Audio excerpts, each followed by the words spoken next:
నెల రోజుల పాటు నుంచి ఆ స్ట్రీట్లో ఆటోల్లో తిరుగుతూ రెక్కీ చేసి ఆ రోజు వచ్చాడండి. లక్కీగా ఇద్దరు పేరెంట్స్, ఒక వాచ్మెన్ వైఫ్ ఇద్దరూ కలిసి ముగ్గురు అనుమానాస్పదంగా తిరుగుతున్నాడని పట్టుకుంటే ఒకడు దొరికాడండి. ఒక స్ట్రీట్లో ఒక ఇన్సిడెంటే నాకు కనిపించింది. ఈయన చెప్తున్న లెక్కలు చూస్తే ప్రతి చోట చిన్నపిల్లలు మనకున్నప్పుడు మనం బయటికి వెళ్తే దగ్గరికి వెళ్తే చెయ్యి వదిలి నడిపించడానికి ఉండే మన కన్ను ఎప్పుడు వాళ్ళ మీద ఉండాలి. చిన్నపిల్లలే కాదండి, ఓన్లీ చిన్నపిల్లలే కాదు, పెద్దవాళ్ళు ఎలా మాయమవుతున్నారో కూడా మనకు అర్థం కావట్లే.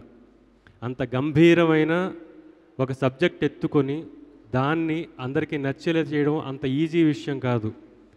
ఈ కథ ఎన్ని రోజులు డిస్కస్ చేసామో మాకు తెలుసు. ఎంత రీసెర్చ్ చేసి ఆ రీసెర్చ్ మెటీరియల్ ఎంత పోగు చేసుకున్నారో ఈ వెంకట్ గారు నాకు తెలుసు.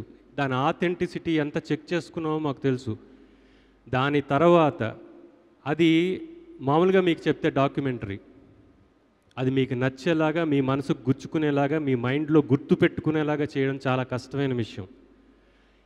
ఈ కష్టమైన విషయాన్ని, ఈ గంభీరమైన విషయాన్ని మీ అందరికీ చెప్పడానికి విజయ్ వెంకట్ పూనుకుంటే వాళ్ళకి సహకరించిన సాహు గారు, హరీష్ గారు, వాళ్ళని మెచ్చుకోవాలి. పరిమితులను దాటి ఈ సినిమా అందరికీ వెళ్ళాలని మీ అందరి కోసం పరిమితిని దాటి ఖర్చు పెట్టి మరీ ఈ సినిమా చేసినందుకు. అండ్ దాని తర్వాత నరేష్ గారు, ఇలాంటి సినిమా నేను చేయగలనా లేదా, చేస్తాను, నాకు తెలుసు నేను చేస్తానని, నమ్ముతారా నమ్మరా, ఒప్పుకుంటారా ఒప్పుకోరా అని 100 సార్లు ఆలోచించి నమ్మి చేసిన వాడు ఎవ్వడు ఓడిపోయినట్టు చరిత్రలో లేదండి. ఏం చేసినా నమ్మి చేయడమే. ఇక్కడికి వచ్చిన హరీష్ గారికి తెలుసు.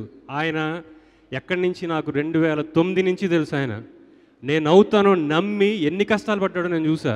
ఇవాళ నిలబడ్డాడు. హరీష్ గారు వస్తుంటే చప్పట్లు కొడుతుంటే ఎంత ఆనందంగా ఉంటుందంటే నాకు, ఏం చూశాడో, నేను ఎంత కష్టం చూశాడో నాకు తెలుసు. అలాంటి హరీష్ నడిచి వస్తుంటే చప్పట్లు కొడుతున్నారు చూసారా, ఈ చప్పట్ల కోసం ఎంత కష్టపడ్డాడో నాకు తెలుసు. నమ్మాడు తనని తను నమ్ముకున్నాడు. అందుకని ఎంత పెద్దవాడే. నమ్మారు ఆయన. నరేష్ గారు నమ్మారు, అందుకే నాంది వచ్చింది. నరేష్ గారు నమ్మారు, అందుకే గమ్యం వచ్చింది. నరేష్ గారు నమ్మారు, అందుకే ఉగ్రం వచ్చింది. అలా నమ్మి ఈ సినిమాకి పనిచేసిన ప్రతి టెక్నీషియన్ అందరినీ మీరందరూ మే 5th వెళ్ళి థియేటర్లో మాత్రమే చూసి ఆశీర్వదించాలని మనస్ఫూర్తిగా కోరుకుంటున్నా. ఉగ్రం కదండి, కొంచెం సీరియస్గానే చెప్పాను, క్షమించాలి.